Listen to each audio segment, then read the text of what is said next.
Commonwealth Games 2026.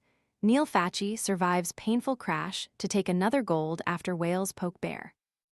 Published when Neil Fachie reappeared in the Sir Chris Hoy Velodrome, he said to pilot Aaron Pope, "The story is written here, let's finish it off." The last chapter of Scotland's record-breaking para-cyclist was always going to be chronicled here. It just so happens no one drafted up the version that unfolded. Fachie finished his Commonwealth Games career where he started it, here in Glasgow, with gold medals in the men's tandem B 1000m and tandem B sprint. But that doesn't tell half the story. Thighs burning, knees bleeding, and lungs bursting. Fruit flies taking over your kitchen? This discreet plug-in trap uses light to attract flying insects, then captures them on a replaceable adhesive cartridge, without noisy zapping or messy sprays. Want to get the best verified deal and see full details? Visit grabdeal.us/1 right now. Nerves jangling, fingers crossing, and hearts pounding. But it ended the way it was always supposed to, with Scotland's greatest having a little cry to flower of Scotland atop the podium. Just before Fachie ducked his head to receive his final medal, his wife Laura appeared on the big screen, expressing her emotion at what she'd just witnessed. "It's just a relief it's over," she said, exhaling. Retirement is something Fachie has thought about, spoken about, and actually done before. He's lived it even post-Paris Olympics, but he couldn't have envisaged this.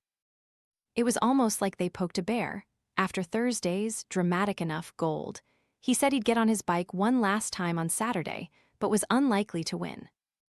Having stormed to the final, he and Pope took the first race in the best-of-3 final against Wales' James Ball and Matt Rotherham, Fachie's former pilot, but lost the second to force the decider. Fachie, who now plans to sink a few whiskeys, said, "Hold my beer." After a tense first half lap of the final race, Scotland went to accelerate and collapsed in a heap following a clip of the wheels before a helmet was hurled. The thud thundered around the funny-shaped bowl. The silence which followed was equally deafening. Even from the far side of the velodrome, Fachie's rage was visible. A wee word in the ear from his big pal Pope, though, calmed him down. As he exited the track, the crowd were puzzled. Was this the way the Scottish athlete with the most Games golds was bowing out? With a torn suit, bleeding legs, and the tang of injustice, there was no communication, no confirmation. But then, the little and large duo re-emerged. "Adrenaline is a wonderful thing," a battered, bruised, but buoyant Fachie said, speaking to BBC Sport Scotland about their little slide. "You don't really feel a lot of pain at the time, but it created a lot of anger. I think Aaron casually walked me away before I said something I shouldn't say, but we were so fired up to go and prove a point there." "You can't really describe it," Pope agreed. "You've got one race to try and win, give him the fairytale ending, and live happily ever after. So, you're on the floor, pretty upset, and then you've got all this stuff saying just keep your head up, go have a scrap and have a scrap for your best mate.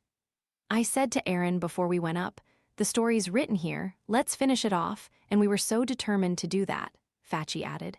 "It was less about tactics and more about tenacity." And there was only one winner there. Fachie forced his way to the finish line just before bell in a neck-and-neck encounter, but his tight grip on the bars was swiftly released, raising them in the air before pounding his chest. "There was no way they were getting past," Fachie said.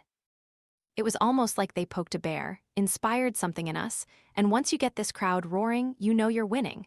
There's no way they're coming back in a million years." In similar vein, Fachie assures us this is it for him. There's no more room on the mantelpiece for his medals. In fairness, there hasn't been for a while. But with a couple more slabs of metal from a home games, he's not sure what more could pull him back. "I'm not a fan of those athletes who say they're out and then they come back," the 19-time world champion added. "I just see no way that it's going to happen. I don't think I've got anything more to give. I could hang on, maybe pick up the odd medal, but how could you ever top this? There's no way." Fachie smiled his way through his post-race media duties, though there were a few grimaces as the burns intensified and the blood dribbled down his leg.